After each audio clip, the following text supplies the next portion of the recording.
பல பேரு தானுடுத்த நெசவாளி நூல நெய்யறா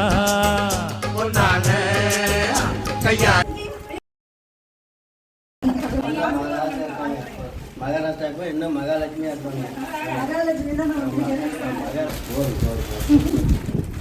எல்லாத்துக்கும் ஒரே மாதிரி தான் எடுத்துருக்குது. ராமராஜ் காட்டன் வேஸ்டிகள்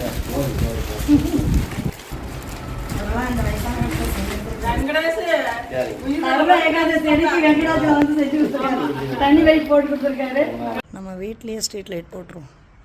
நல்ல தண்ணி மட்டும் வரட்டும். எல்லாத்துக்கும் வெள்ளை வெட்டி சட்டை தான் நிஜமா அண்ணன் கிட்ட சொல்லிடுறேன். ஆனாலும் அவனுடுத்த வேட்டி இல்ல யாரு கேக்குற. நம்ம வந்த நேரம் எல்லாம் முடிஞ்சிருச்சு. தண்ணி போட்டாச்சு, லைட்டும் போட்டாச்சு, எண்ணெய் போட்டாச்சு, ஸ்ட்ரீட்டுக்கே லைட் போட்டாச்சு. Okay, success. ஊருக்கு போகலாம்.